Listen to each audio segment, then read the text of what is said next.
Today we had Ramey Escher on.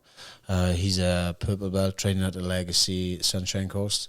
He's competed a lot throughout his journey. He talks about his injury, becoming a dad, and his mindset through competing and doing jiu-jitsu. Hope you guys enjoy the episode. Thanks very much. Like and subscribe, you bastard. So, how's the recovery going then, boy? It's coming along, man. A lot better the last couple of days. Yeah. Got the meniscus removed. Same as you two, actually. But, yeah, getting better. Finally. We're about a week and a half out now. Did it last Tuesday. Yeah. It's looking better. Inflammation's come down a bit. Yeah. Trying to get that range of motion back. Get the quad turning on. Trying to force it back with Jordy's fucking bad advice. Bro science, it worked for me, so should work for everyone else. You grew up playing sport and shit when you were younger, yeah? Yeah, man. I played heaps of sports growing up. And up in Bundy? Yeah. Yeah. So I was born on the Gold Coast.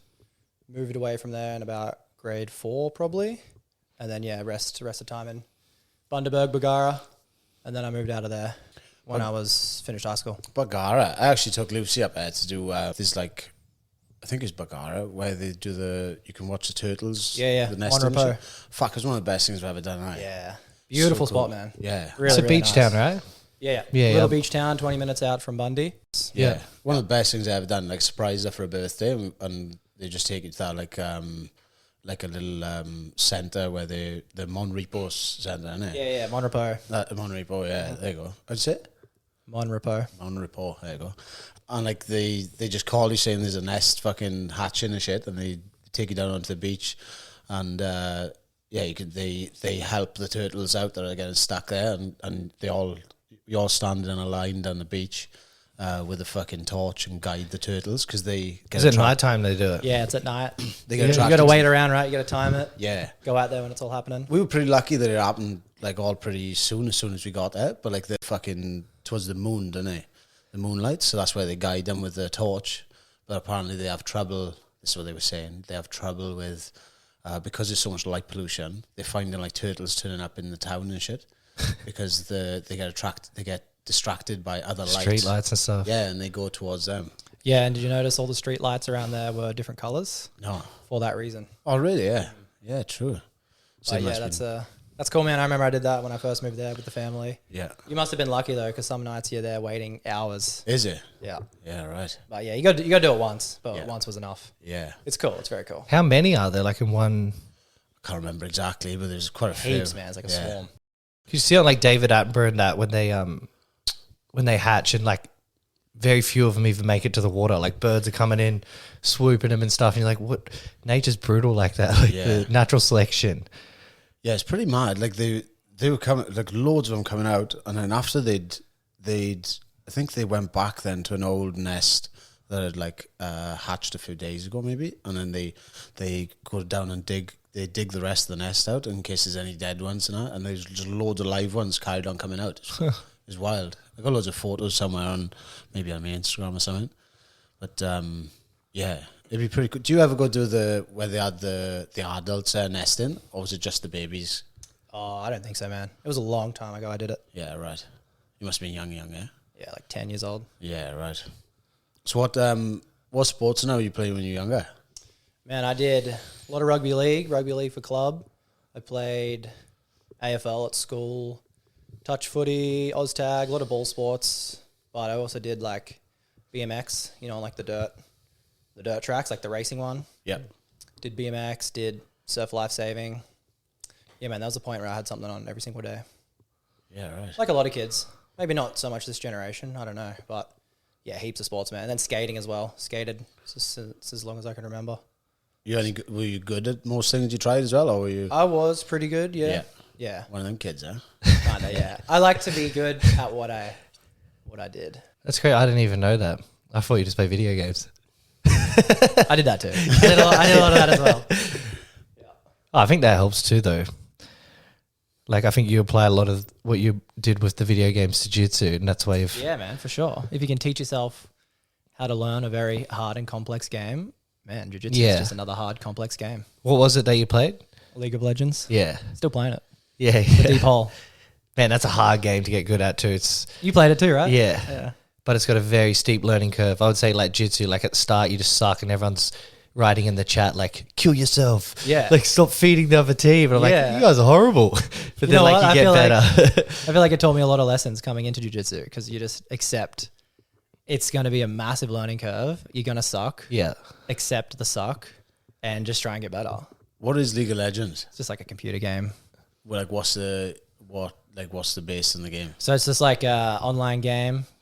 Like a World of Warcraft? Yeah, kind so of it's kind of like, so it's like a 5 versus 5. So you'll have 4 other guys on your team thing? Right. versus 5 other guys, and you just pick your character. All the characters have different things they can do, and then eventually beat their base. And And you have like positions and stuff. yeah. It's like a big map. Everyone has their own role to play. You come together to try and beat the other team.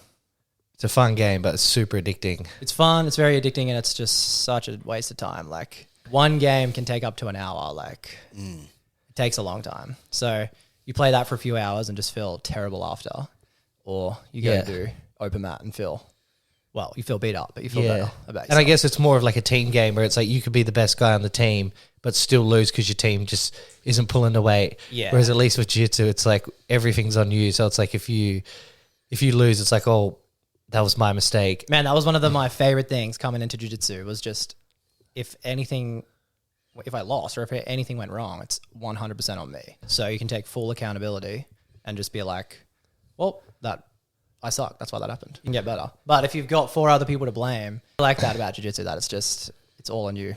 Full accountability. Yeah, it's not like rugby in that where you can like, you know, if you feel a bit tired or whatever, you can kind of like chill and just let the team like pull the slack. It's like if you do that jiu-jitsu, you're just going to get smoked. Yeah, exactly. No, that's cool. I think that's why a lot of people like it. But then it also has a very team-orientated aspect to it as well. Like, because if you don't have good training partners, you won't advance. Yeah. Yeah. 100%. You need good training partners. It probably helped your progression as well, you know, like I find like did you do any other martial arts before? No. Man, probably did some taekwondo as a kid, some fake taekwondo. But no, not really, man. Because I always find like people who have done other sports or have done a lot of them, it's just that ability of knowing how to move your body in certain ways, you know, or they just tend to have a little bit more control. Because you progressed pretty quick in jiu-jitsu as well, didn't you? Like, how long have you been training now? So probably 3.5 years coming up to, maybe like 3 years and 4 months, something like that. It's crazy. You're definitely the quickest I've seen. Like in terms of development, I would say you'd be the quickest that I've seen. Yeah. Well, I like it as well because it's like you get out what you put in. So if you go home and watch a bunch of stuff, like that's probably directly going to translate. You know, I was showing up to as many classes as I could at white belt, was trying to get better, and then, you know, someone would hit a cool move on you and you'd be like, what was that? And then, like, I remember one of the first few times I rolled you, Jordy, you did like a Kimura trap back take. Right. And I was like, what was that? Like, because, you know, like you get the Kimura, you let them pass the half guard and you fly around. And you're like, oh, yeah, you just take the back like this. And then I just went down a rabbit hole, watched all the YouTube videos. I just started Kimura trapping everyone at white belt, doing it at comps. And it's just like one of those things where if you just accept the learning process and do your homework, you can just make it happen. Yeah, you're always good at training too. Like I think you didn't, like winning wasn't always your goal. Like you could tell you were just trying to learn new things and not really care so much on the result. Whereas I think a lot of people struggle with that. Yeah. But you're always willing to dabble and try new things and stuff like that. Yeah, for sure. Because if you only play A game, then obviously that's your A game. It's hard to learn new things. But yeah, that's another thing. You have to be okay with losing because then you'll be that guy who just always plays the A game, never learns new things. Like that's what all the high level coaches talk about. There's performance training and then skill development training. So Yeah. I think it's very important to do both, but majority of the time you probably should be skill developing. Yeah, unless you're training for like a comp or 100%. something like that. You got something coming up, play the A game, just grind it out, hit everyone with all the subs or whatever you're trying to hit. But other than that, really should just be trying to get better. And that's what keeps it fun, improving. For sure, I definitely agree with that. So you started about 3.5 years ago. Obviously, you've been off for a little bit with your knee. But how long into when you were training did you start competing? Probably 3 to 6 months in, I'd say. I did my first comp. Did you know as soon as you started, you're like, oh, I want to try this, like have a crack competing? Or was it like... Yeah, pretty much. Yeah. Because like you said, I always liked to be good at the things I did as a kid. So this was no different. And I guess competing is just a way to, I guess, prove to yourself that you're half decent, Not really, like ultimately it's a white belt comp, who cares? But yeah, I like to compete and just try and be better than those people around me, really. Yeah. Yeah. And what do you reckon you get out of competing? Like why do you think, and this is a weird question, but why do you think you do compete? What is it? Why do you think you want to? Like, as opposed to just training? Just to make sure your moves work, I guess. Like, well, people would always say, like the coaches would always say, like, oh, if you want to get better, competing is one of the best things to do to get better, which I agree with, because like if you go into a comp and make a mistake, like especially me, I'll just rewatch that like 1,000 times and I'll like never make that mistake again. So for sure, I think you improve when you do comps, and you care a little bit more about comps. Like even if it's just some random local comp, I'll like eat better, train better, like just try and do all the little things right. But yeah, it's just like going in and just knowing that the stuff you do in the gym works against like random people. How did you go with nerves? Do you get any nerves, or does I it get nerves for sure. less, or what do you have like a certain thought process going into a comp? I just try to be as calm as I can, I think, because I think for my style at least that works. Like I try to be pretty calm, and like some people the opposite, they're going to be like slapping themselves in the face, like jumping up and down, trying to just be as explosive as possible. But I feel like my style is pretty chill. Just try to get to my positions and just work the counters from there. So I try to be chill. Just try and tell myself like, you do this every day. It's like that saying, right? It's all an illusion. When you do big shows and whatnot, the lights on the stage, at the end of the day, it's just jiu-jitsu. It's what you do every day. So just try to go out there, try and be really calm. But for sure, I get nervous. I find when I do comps like back to back, you kind of build that momentum and it gets easier and easier. Like I dare say the next comp I'll do, I'll be pretty nervous because it'll have been a while. But I feel like after that first or second match, you start calming down a little bit. I feel like that first match is always the hardest. Always worse, yeah. But if you can get out there and sub the guy in 30 seconds, it makes it a little bit. Yeah. So that helps. But that's pretty much how mine and yours match went, wasn't it? Yeah. 30 seconds? No, I don't know. Fuck, might have been. Nah, was it? Yeah, it was probably under 2 minutes. Cunt. Hey, any more than that was your game, hey. Oh, fuck, I don't know. No, that's good, man. Yeah, it is the first match I find with jiu-jitsu. It's like the first ones where you get the most tired, the most fucking... Yeah, you just do things that a little bit... You're lacking a little bit in skill compared to what you usually do. Second, third, you're like, oh, I'm fucking loose now. Yeah. Momentum's a real thing. If you start getting that momentum going, you feel better. Yeah. I think you do a good job at hiding that you're nervous. Like you can't tell that you're nervous.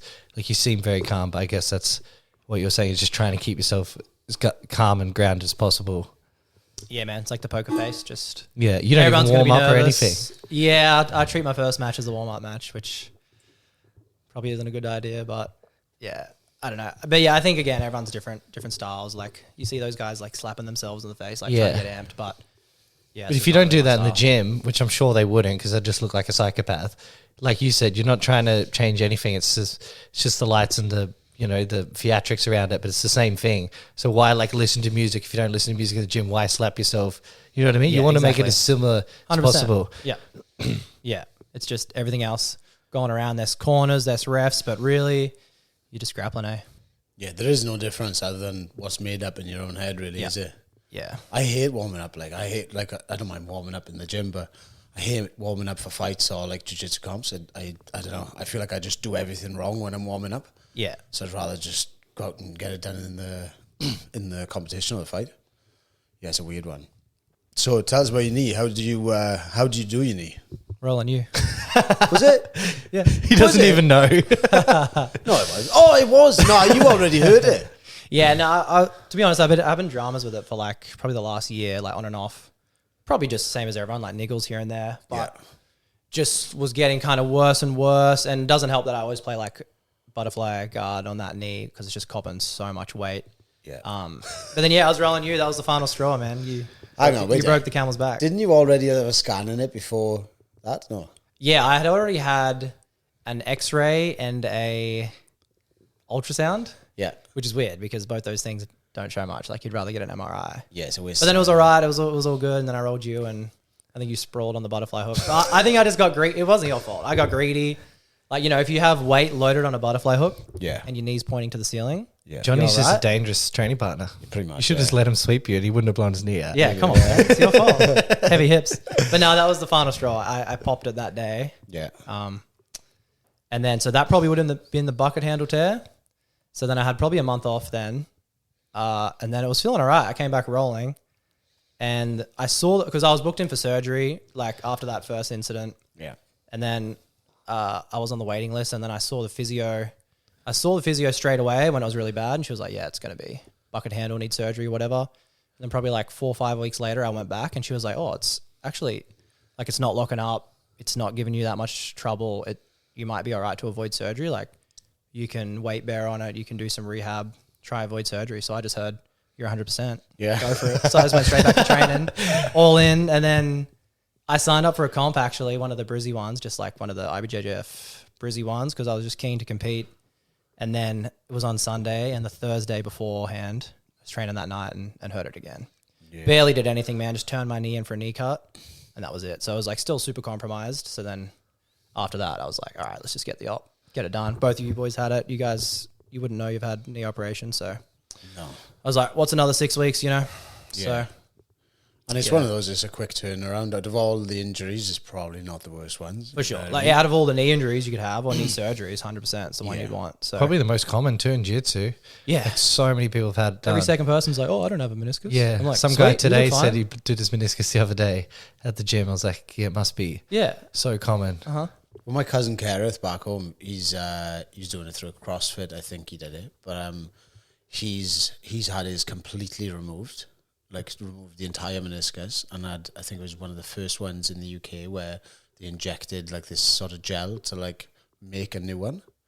So like I don't know how long the recovery is, but I'm sure I saw a video of him doing like cleans and shit in the gym the other day. So he's actually got an artificial meniscus now, and they didn't even have to open him up. They like literally do it all through keyhole, yeah, and inject it in there, which is. That's pretty interesting. So if I was to go a bit funky in a couple of years, then get us in there. And I think the thing they're worried about is like arthritis and things like that when you get older. But I mean, if you do grappling, you're probably going to have arthritis anyway. Yeah. And I think by that time, there's going to be solutions to that. You know what I mean? Yeah. I think so, at least. Well, for me, like because they give you the two options of the bucket handle, and it's like you either remove it or they repair it and sew it back on. But like depending on your age, how long it's been torn, actually depends a lot on if it reattaches when they do repair it. But like if you've had it for quite a while, and like you might go through like a 6-month recovery on like reattaching it, and then it might be fucked anyway. Because like my mate Shake, he had the same thing. His was torn for ages. I think he had it done 18 months after. He's an older boy as well, but like he said it was worse than before he had the surgery, and after like a year and a half of like fixing it. So, like, why not just take it out, you know? Yeah, that's what I was worried about. Because you hear so many stories like that where they get it repaired, they do the year of rehab, and then it just goes again, or it never healed properly. Like, they said to me, 60% chance it works for the repair. Or 60? Yeah. 60. And then I'm like, and that's on people who aren't training. Like, that's on normal people, too. That's not on people who are doing sport like jiu-jitsu where your limbs are constantly in weird positions. And then they thought I was mad saying, no, remove it. They're like, what do you mean? You're so young. You're going to get arthritis. I was like, all right, well, if you repair it, will I get arthritis? Yeah. So I'm like, so take it out. It's so weird because I had the complete opposite experience where they're like, oh, you know, if we repair it, you're going to go back to training in 6 months and you're going to tear it again. Yeah. And I was like, oh, that's silly. And, you know, and then like, we'll just take it out. Yeah. But it's so weird that we went through the same system, like public system, and they told us two different things. Handball versus SCU. Yeah. Yeah, but I mean, I think it's the same doctors and surgeons I go to and from, but yeah, they did not want to remove it. Even the day of the surgery, the guy's like, oh, it's going to break my heart if we take it out, mate. I'm like, just take it out, man. Is that the first operation you've had? Like first serious injury? Yeah. Were you nervous getting put under?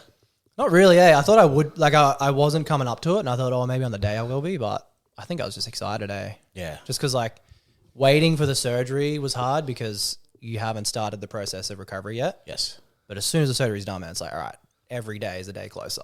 So I think I was just excited, man. When I had mine done, I wasn't worried about that at all. But about an hour before my surgery, Kyle messaged me saying, you know, a lot of people don't wake up after the anaesthetic. I was like, you fucking A lot of people. Yeah. Probably one in like a million. Yeah. As you fucking asshole. They actually tell you that before they do it. Like when you go in for the meeting, they're like, there's a chance that these, like, you can't wake up, or you might have, like, I don't know, wake up with complications or something like that. Yeah, nausea, vomiting, all that. But you were out for ages, weren't you? Oh, it knocked me around, man. I got it done, and then I can't even remember waking up. I was that out of it. And so I was just I don't even know how long I was awake for, but then by the time they wheeled me out and brought Amber in to see me, I was like, how long you been in? She's like, that's the 5th time you've asked me that. Took me a long time, so man. funny. And then we were just there for so long, and Amber's like, what do we need to do to leave? And they were like, he just needs to eat and go to the toilet, and that's it. So then I was like, all right. And ate, hobbled. They were like, do you need crutches to go to the toilet? I was like, no, I'll be right. And then I stood up. I was like, yeah, probably give me crutches. Pretty sore. It was the painkillers talking. And they didn't cut your undies. Didn't cut my undies. Yeah. I was tempted to not wear undies there, but then I was like, no, they cut my undies, and I was like talking to the nurse. I was like half out of it. I was just talking to her, like having a friendly conversation. She's like, oh yeah, by the way, we had to cut your underwear off. And I looked down and my junk's just hanging out. I'm like, oh my God, that's so embarrassing. I wonder why. Hey, mine were there, man. And it's cold in that surgery room. Like, it wouldn't have looked good in there. Very, very cold. Don't they give you like paper undies and shit? I'm sure they do. Me. Nah, they just tell you to strip down, keep the undies on, and just put the like robes on. And But then some people are like, oh, obviously you have to take your undies off. And then like Toby, my doctor's like, no, they don't have to cut your undies. So I'm like, was I just like, did I have like a boner, or was I like pissing or something? Like, what happened? Just want to have a look at you, Willie, maybe. Maybe, yeah. But there's like, when they put you out, there's like a bunch of doctors standing around you, eh? Oh, it's a whole system, man. There's just so much going on. That's like, everyone's got a job. They're running here and there and everywhere, and just get it done, boys. So you never had any other injuries with other sports? Nothing at all? Or like just niggles? No broken bones? Yeah, I fractured the bones in my foot before. Wore a moon boot. Stuff like that. Yeah. But even then, I don't think that was a clean break. I've been pretty good, man. Yeah, right. No major injuries. Definitely stacked it, like skating and BMX and all that. Especially skating and BMX. You would have thought you'd fucking... Nothing serious, no. Yeah, right. Yeah.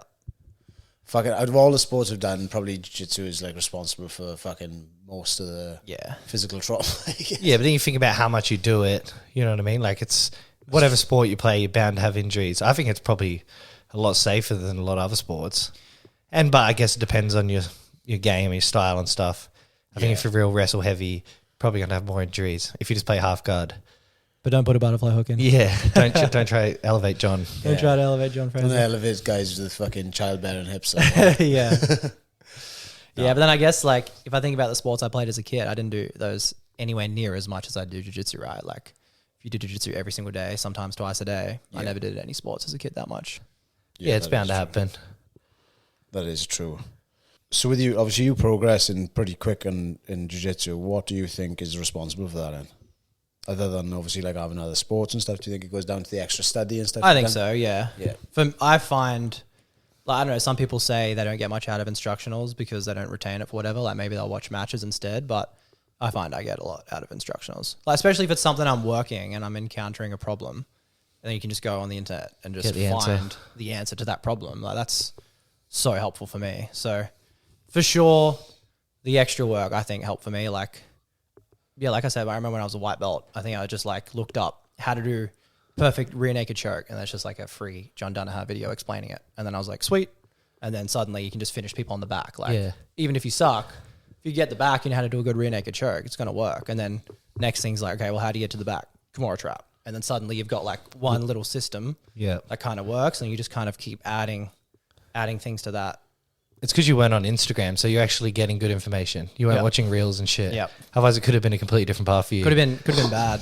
It's that, and I had less impressed, more involved in the pocket. Yeah. That was my secret weapon. And now less impressed, more involved. And now everyone knows about him. It's just like a YouTube channel that just kind of does like breakdowns on high level matches or certain metas in the sport, things like that.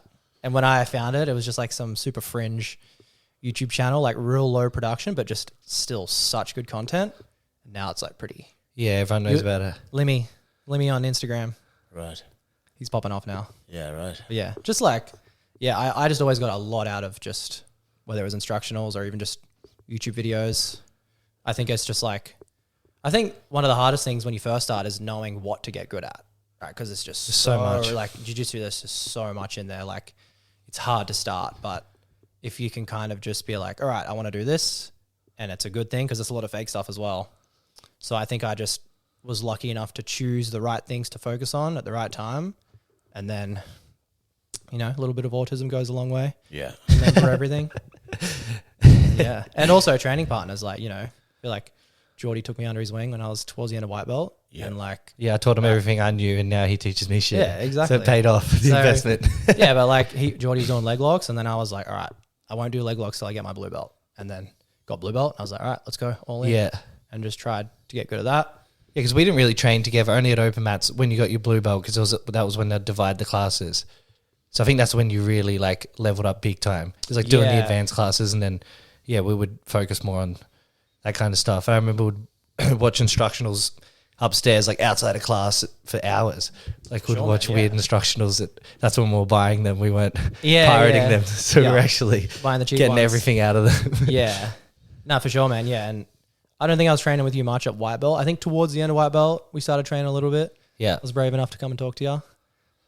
But yeah, I feel like it's something you said. You said you don't find training partners, you make them, and that's so true. Like it is, man. Like for that's sure. really cool, and it makes a lot of sense because like now we have like great rounds, really good rounds. So I remember when I first came back, and then you were telling me like, "Oh, you got this new kid, Ramey, at the gym. He's fucking really good now." I thought, "Oh, he's all right." Considering for the amount of time he's been doing it, like a year later, then he's like just giving me a hard time in training. Another 6 months, and he's submitted me in the competition. fucking most asshole. satisfying comp win. It's gotta have to be. Hey, I wasn't there that day. I couldn't watch. Yeah.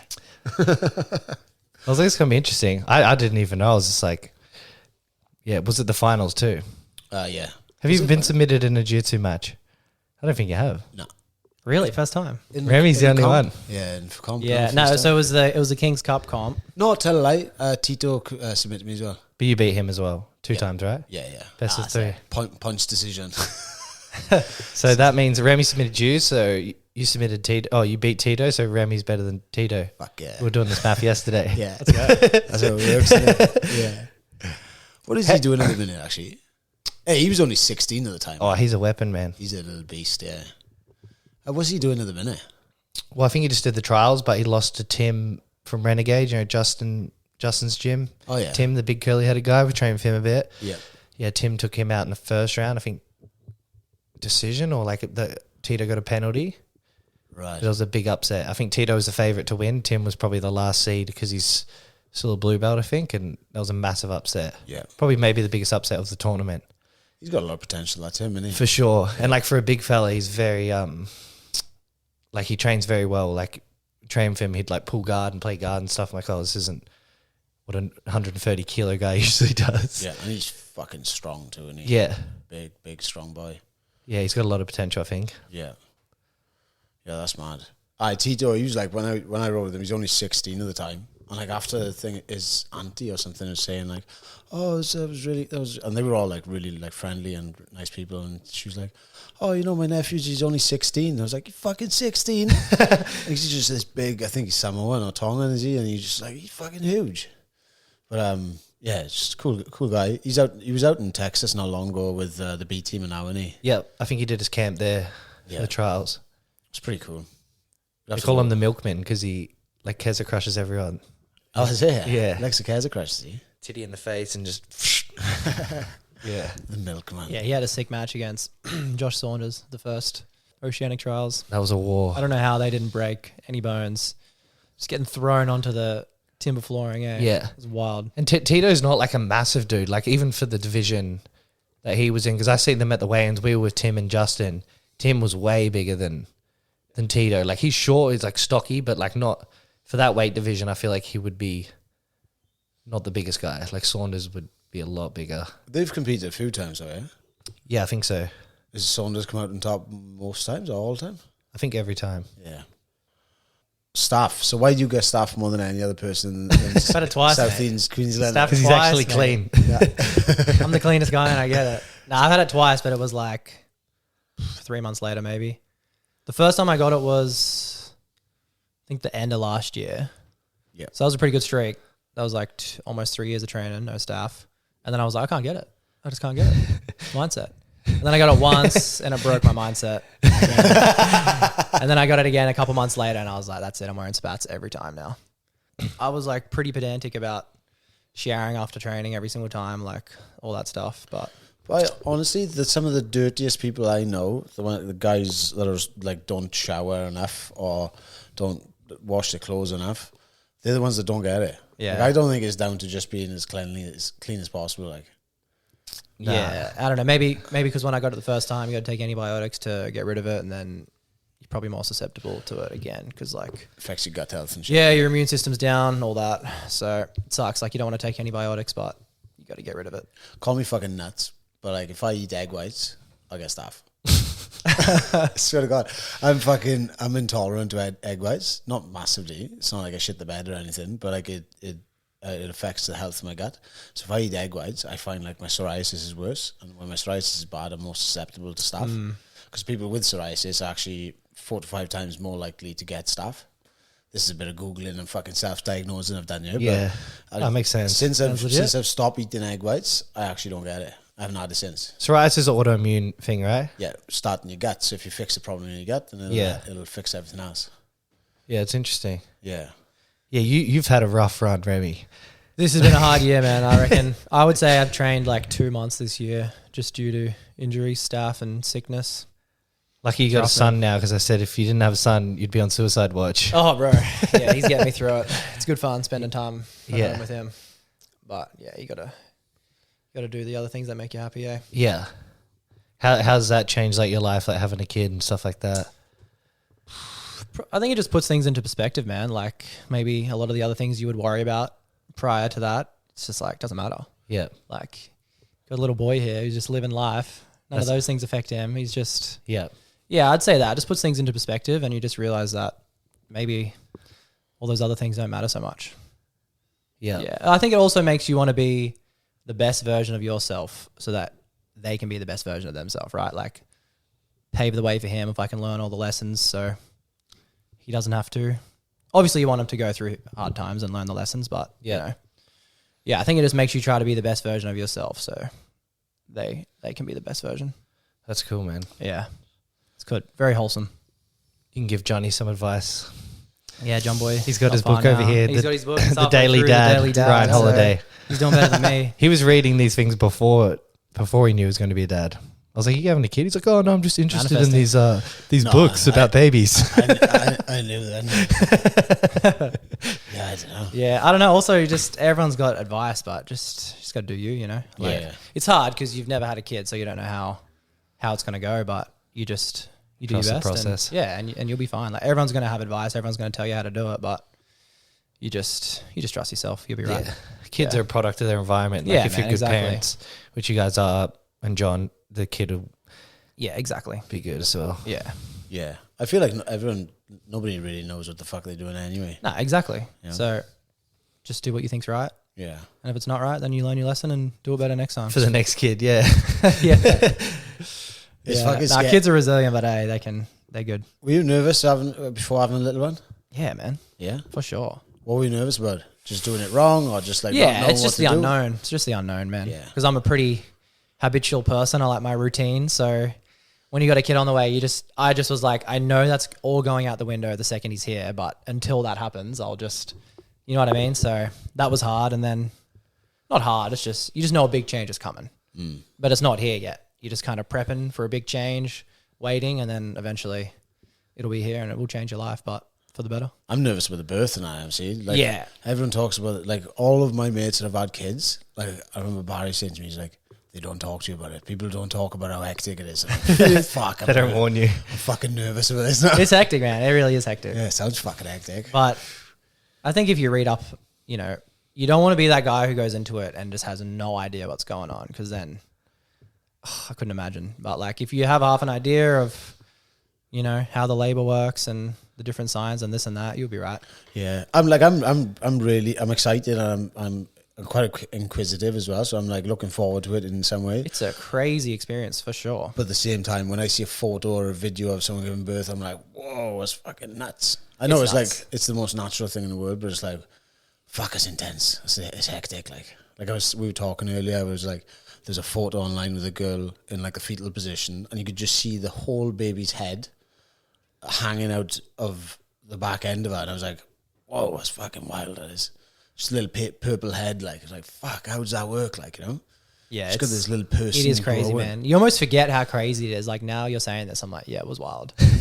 But you almost forget about it. But yeah, you just blocked it away in your brain. It was that traumatic. It's an experience, man. But yeah, I remember like the week when they're due is a hard week because it's just every day you're like, is it going to be today? Is it going to be tomorrow? Like you don't know when it's going to happen.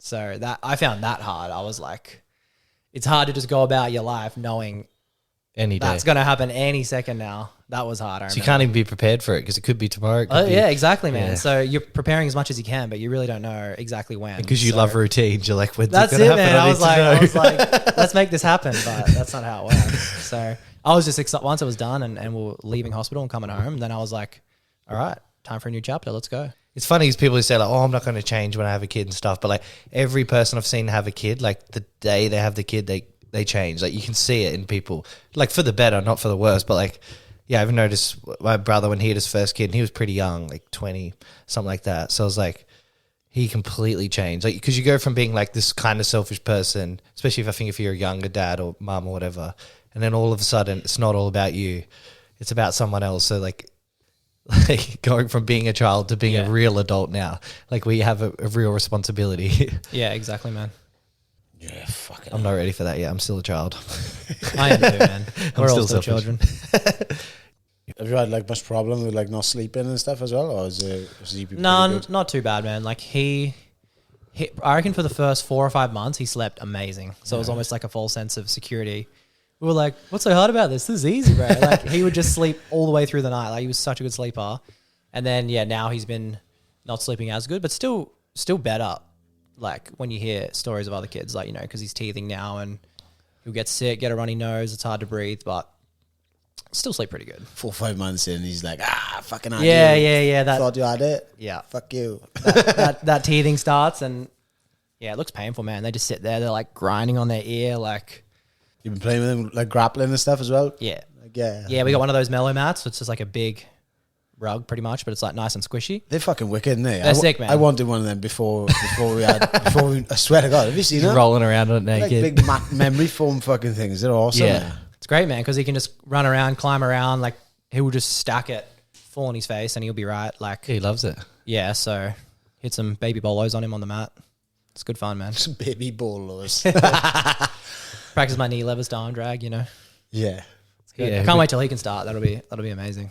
You'll be doing the kids class before you know it. Yeah, it goes quick. Everyone says, like, I remember when Amber was pregnant, time was going so fast, and everyone's like, wait till he's here, it's going to go even quicker. And it's cliche, but it's true. Like, he's already 8 months. Where'd that go? Time flies, eh? Yeah, things are cliche for a reason, aren't they? Yeah. Yeah, fucking hell. It's actually real, like. His time wouldn't go faster because your time perception is different. Like, I remember being a kid, like, I remember one term of school would be like, feel like forever. And now, like, 1 year just goes like that because your perception of time is different because you've spent more time here, you know what I mean? And then someone who's 40 years old, their time's even different, you know what I mean? Their perception of time. Yeah. It's crazy. Yeah, that's wild. What are you doing for work at the minute? Are you managed to work with your knee, or you got time off? Yeah, no, I'm pretty lucky with work. I do the kids coaching. Yep. But we got a few coaches on the mat, so it's not like I need to be demoing moves or anything like that. So I'll just be another set of eyes. I'm back coaching the adults as well. So I had a week off for that, obviously just because couldn't do much. But I actually did this week, Tuesday, Thursday, just because I was like, I'm keen to do it. I'm just limited. And Lucas was like, well, if you can do it, do it. Like, it's up to you. So we just did some basic stand-up stuff that I didn't have to do much for, like snap downs and slide bys and whatnot. But yeah, just teaching jiu-jitsu, and my main work would be support work. Right. What kind of support work? Oh, I just have a few clients just privately through my own ABN. Like disability, you know? Yeah, well, no, not necessarily. I mean, it's all the same, really. Like the 2 clients I have, they're vision impaired, so no disability or anything like that, just physical impairments. Yep. Elderly or younger? 20 and 17. 20 and 17. When you say visually impaired, are they like is that like full blind, or they still see Yeah, colours? so and the shit older like that? one is probably like mostly blind, Right. not completely, but mostly. And then the younger one is less so. You've probably met him, John. He comes in. Yeah, you would have met the younger one. He started jiu-jitsu because of me.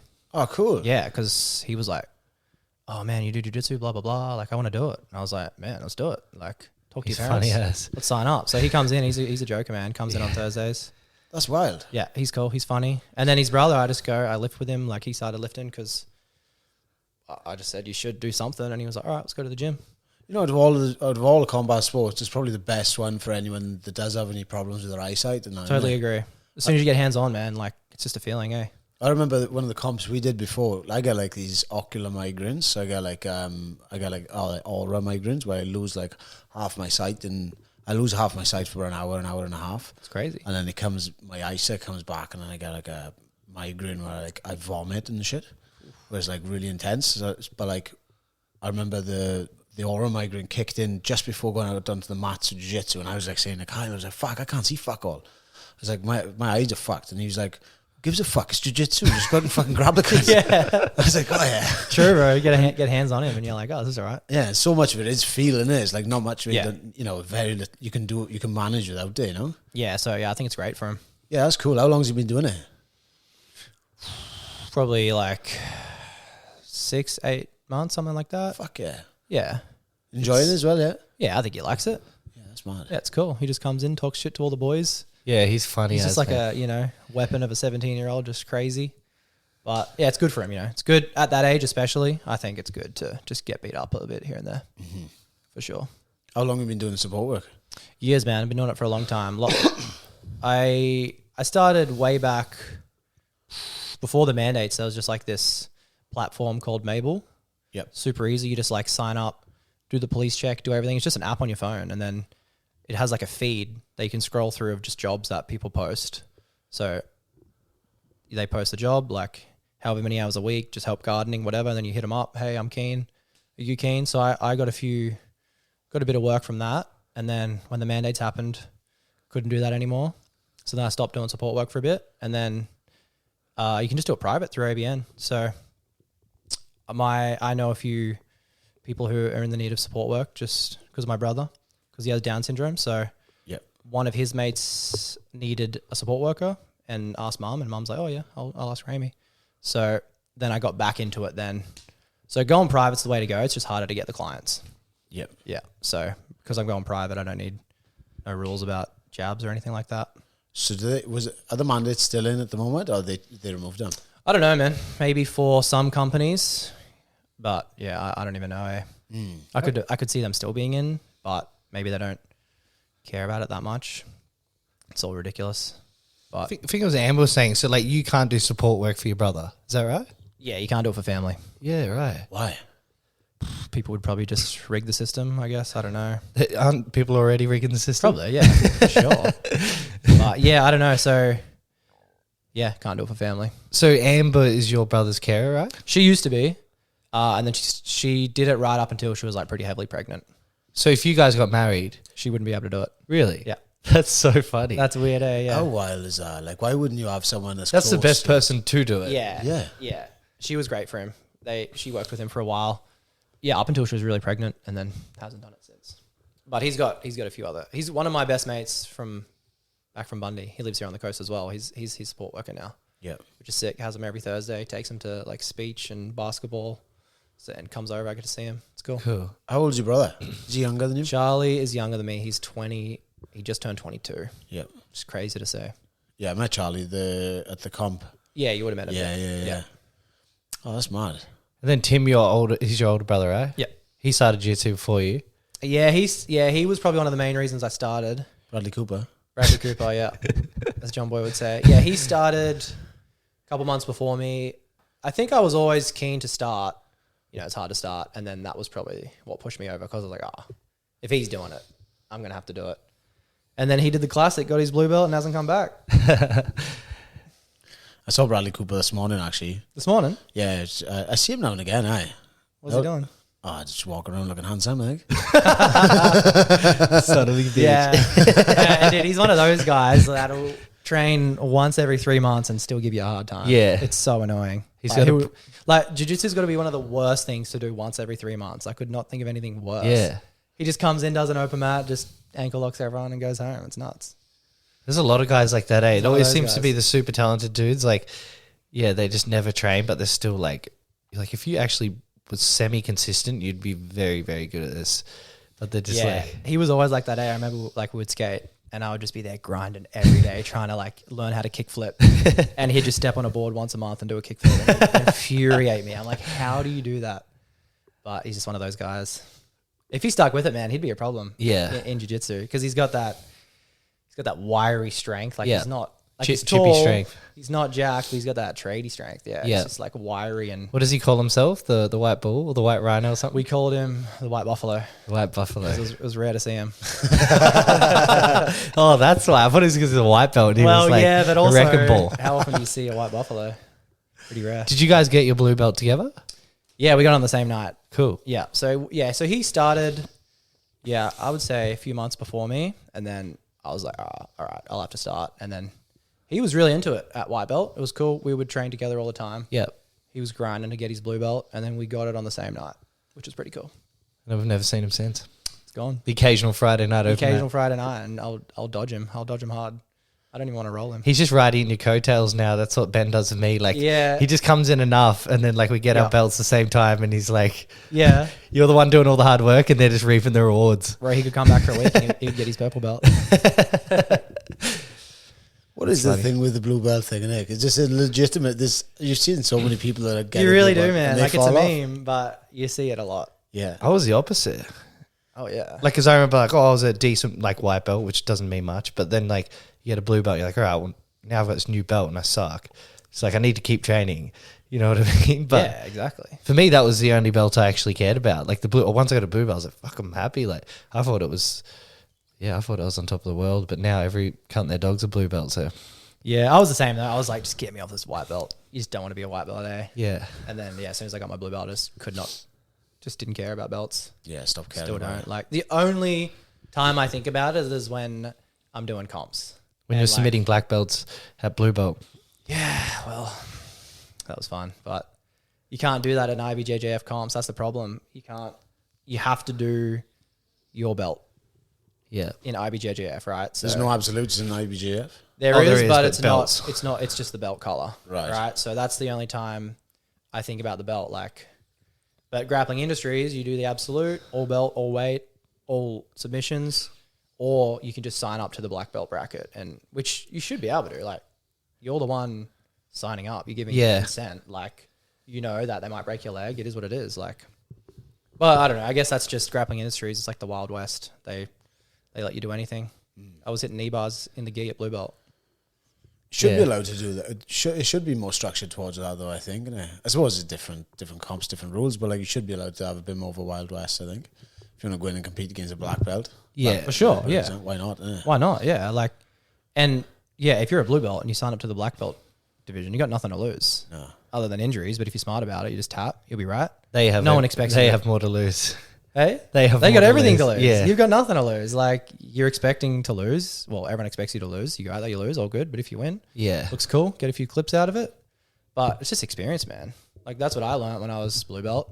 Submitted 2 black belts. I was like, oh, sweet. Leg locks work. Yeah, I remember they like came up to me after we were talking about this today, and he's like, "He's not a blue belt," and I was like, "Yeah, no, like he just got it. Like he hasn't even been training that long."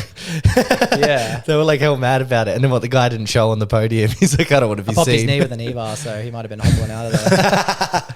But That's so funny. that was just another thing. I was just like, all right, let's see if it works against black belts, and it does. Yeah, Which is crazy. Like, who knows? Maybe their guard was down. Maybe they just weren't expecting it. But that's pretty cool, and that happened because I was allowed to sign up to that bracket. Like, there shouldn't. I feel like you should be able to do that in IBJJF. yeah. But I don't know. It's very structured and tradition and all those things. So Even yeah. the video you're talking about, the one of you knee barring the guy in the gi, like that got like 1 million views or something because it was like all these people just writing the funniest comments. that's a like funny and comment it's section. so much negativity. I think that's why it like went so viral, is because people were just writing like the funniest stuff on there, like calling you gay and like Yeah. people being like, "Oh, sandbagger," and then someone's like saying they'll pull your hair and shit. I'm like, this is the funniest comment Yeah. section I've ever seen. Yeah, negative comments is good for the algorithm. Yeah. It popped off. That was funny, man. So what I don't understand. Why were they giving him shit?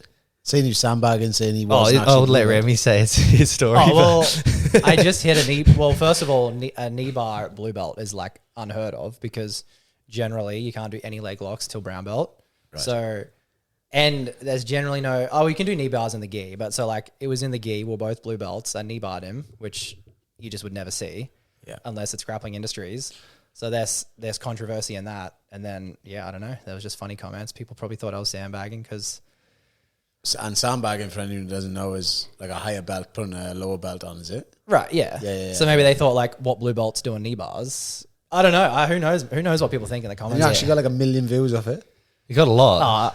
I reckon 600,000 last I checked. Yeah. Yeah. But it goes to show that like negativity kicks off way quicker. And it was like a beautiful setup, and it was like, but there's all these Yeah, people people just go, like, meh, your leg locks on, all that. yeah, they're like the other guy didn't know what he's doing and shit. It's like, dude. Yeah. And then like but he's saying he's sandbagging, like even when you submitted the black belts at Grappling Industries or whatever, like literally like if you were to do IBJJF Worlds or something, they probably wouldn't even recognize your belt because you hadn't done the time standards. Yeah. Like that stuff's so dumb. It's like, how can you say someone's yeah. sandbagging if they haven't even trained for long enough to get that new belt? Yeah, they need to change it because you hear a lot of that now, like because there are a lot of people these days who are coming up the ranks really quick, but they're being held back in the IBJJF system because they're not hitting the whatever it is, like the timeline on each belt. The timeline thing is fucking stupid, though, isn't it? Yeah, Because it's like I said earlier, you can have two people that train for 2 years, but one person's training twice a day, every day, doing study, another person's turning up 3 times a week. Yeah, exactly. Like, there's no comparison there. You know what I mean? Yeah, you should get rewarded for your hard work. Yeah. Like if you put in, way more work, then you should get rewarded. So it's like, I don't understand that at all. Yeah, and why should it matter? Like, let's say you got your brown belt really quick. If you go to a comp and just lose first round, so what? Yeah. It's like, I don't understand. Now, after your injury and now you're on the recovery side of things, how long's it been? 2 weeks? Since surgery? Yep. Yeah, last Tuesday. So Last Tuesday. a week and a half. Yeah, so you're probably back like pretty much 100% with all the rehab going good in about 5 weeks, is it? Back? Yeah, hopefully, man. Yeah. Johnny's a physio now. If you didn't know. I'll take it. He told me not to listen to you. That was He's rule great number at giving advice because he always does the opposite. I'll put my hand up. I am a hypocrite with the recovery stuff, but still, the advice is still good, though, isn't it? You're the opposite. You don't listen to the advice, and then you give the bad advice on top end. Mate, work for me. Hey, you're both rolling now, so that's all that matters. Yeah. Doing better than me. But, so now you're on the recovery side of things. Does this make you want to compete more now? I think are so. you just like, I just want to train? Like, First, definitely just want to train. Yeah. 100%. Yeah. But I want to compete. Like every time there's a comp, you see all the clips online, on next Instagram the next day, and every time I'm like, wish I was in those clips there. But so yes, I want to compete, but first and foremost, I just want to train, man. Just get back on the mats. Just want to get back. It's just fun getting better at something. Of course. At the end of the day, that's all it is, right? And that's probably what drives my passion is just knowing that I can spend X amount of time on something and you just get better at it. Seeing improvement. Yeah, so I'm just, I've still been watching a lot of tape and instructionals while I've been injured, but it's just all up here. So it's like driving me mad because I can't do it. Mm-hmm. So just keen to get back, training, learning, for sure competing. Yeah. it's hard, like being off the time off with injury. Like when you're first off, you're like, oh my God, I got X amount of time off from this. It's like, and do it away from doing something you love. People that don't do like any sport or they're fucking attached to, they don't really understand it. But anyone that trains and loves it, like whether it's fighting or jiu-jitsu, wherever, it's fucking heartbreaking, man. When you're like, oh my God, I got like 6 weeks, I got 6 months off from this now. It's like fucking, you would feel like banging your head against the wall. But in hindsight, once your recovery's done and you're back to it, it's like, that time has gone so quick, you know? But yeah, you're right. Like when I heard it, so then waiting, like let's say I had to wait 6 weeks for surgery, that was the hardest 6 weeks because it's just nothing's getting better in that 6 weeks. That was the hard 6 weeks. But now if we talk about 6 weeks after surgery, I'm like, sweet, every single day I'm seeing 1% increases. That's enough for me. Yeah. You know what I mean? You're the type of person as well, because you're so analytical and you do a lot of study. You'll come back from it better anyway. Yeah. I know it might be hard to see that now, but in like 3 months, you go, fuck, I actually was like, you know. Yeah. No, I feel that. I've had time off, before for other things, and it's weird. You have like 2 weeks off, come back, and I feel like great. Yeah. Like you're seeing things in a new light, I think. I think when you train every day, you get in such a routine, get in the groove, sometimes it can be hard to see things from a new perspective. It's probably affected my progression more than yours, you being off. Yeah. Yeah, I think so. No one's forcing you to drill. Yeah. Yeah. So It'd be good. yeah, just keen to come back. Just get better, man. Learn new skills. That's what's fun, eh? And how old are you now? 26. Yeah. Do you think you'd like to be a competitor as like a living? That's not my main goal. Like, I wouldn't mind having a good crack at the trials, you know? But man, I'm just happy training and teaching. Mm-hmm. But I do enjoy competing. And so I think because of that, you know, I'd be foolish not to have a crack at some of the higher level comps, like trials. That would probably be a good goal to set. What tickles your fancy there? Is it just the thing of saying, oh, I fucking had a crack at that? I'm like, oh, this is how I've done against some of the best in the world. Or, Yeah. you know, where do I actually stand? Yeah, I'd say that. Just proving to myself that, you know, you're actually half decent.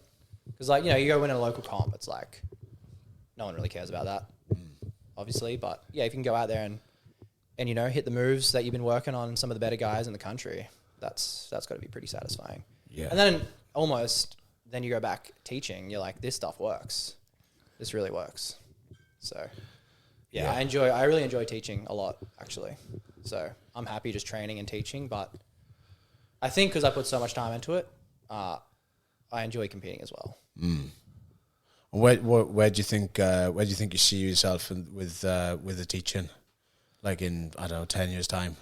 Is this something you want to do? Would you like to do your own school? Is it like what? Yeah, maybe Just maybe dipping as your like toes a long-term goal, 10 years, potentially open my own school. But I'm sure there's a lot of headache involved with that. Like, just for now, I'm just trying to get more and more hours teaching each week. Like, I teach 2 adult classes a week now. I really like that. But yeah, I'll teach as much as I can. I enjoy the kids coaching, but yeah, I think the adult coaching's a bit different because like they're all there because they want to be there. They're going to sit and listen to you. You're not just a babysitter. Yeah, you're not just a babysitter. Well, you might be, depending on who it is. John. Yeah. Yeah. Yeah. I'm John's life coach, if you didn't know. Yeah. Coaching itself is like it's a skill in itself now. When I first started doing one-to-ones to people, looking back now compared to how I teach people now, fuck man, it's like you can be really good at doing something, but then trying to like teach that is like your coaching has got fucking so much better in the last fucking year or two or whatever. Yeah, it's like anything, you have to practice it to get better. Yeah. Yeah, like you said, you could be the best, you know, MMA guy or jiu-jitsu guy in the world, and then you've never coached before, and like it's like a skill like anything else. Just like competing is a skill, or, you know, for sure. Yeah, and I'd say teaching helps you get better as well, because there's always going to be that guy who just asks the most ridiculous question, and you're like, Yeah. I have never thought about that, but now I have to think about it because I got to answer your question. So Yeah. it lets you see things in a new light, and you're like, oh, okay, yeah, maybe that does happen. Or they'll be like, why is your hand there? And you'll be like, I don't know. And then you think about it, and you're like, oh, that's why. So I feel like it helps you unpack the concepts and techniques a little bit. Seeing other people's progression too is probably more satisfying than seeing your own progression, especially if it's something you taught them and you can like start to see like their games being influenced by your teaching. You're like, fuck, oh, for me, that's like, I think that's really cool. When I see people applying the stuff, I'm like, that's awesome. Yeah. Yeah, that is good. And especially, that's usually the newer students. Like I find it's harder to teach people who've been training a long time because they're very like, you know, they're just stuck in their ways. They do what they like to do. But like Stuck you get on that A game. Yeah, but like you get a white belt and they're like really keen, and they'll just do whatever you show them, and they start doing it. Like, holy crap! Like this person's a problem. Like, you know, they just have full trust in you, and they just run with it, and they're like, yeah, it works. Yeah, I that's love seeing like that. we showed all the white belts, the like inside camping, split squad stuff at Legacy, and then I was watching Open Mat today and last night, and they're all doing it. Yeah, and they're giving people problems because it's like, you know, it's pretty effective. yeah. And they just listen. They're like, all right, I'll do. Imagine it. learning that at white belt. Like I didn't learn that till I was brown belt. Yeah, dude. Still Cheat code. learning. Yeah. I show someone something, they do it to you. That's a bit of a bastard as well. Yeah. It's sad, but it's nice. It's good. Yeah, it's Yeah. satisfying, yeah. You're like, why'd I show you that? You're better at it than me now. Yeah, when John Fraser hits me with a butterfly sweep, it's bittersweet. Never Yeah. do. There's been one or two. Sumigashi's a fake. Yeah, but I don't. Ramey, our Sumigashi's fake. They break your legs. If you got good knees, they're real. If not, be careful. Or just don't do it on Johnny. Yeah, luckily for me, I hurt my knee that wasn't my butterfly leg. I don't know how, man.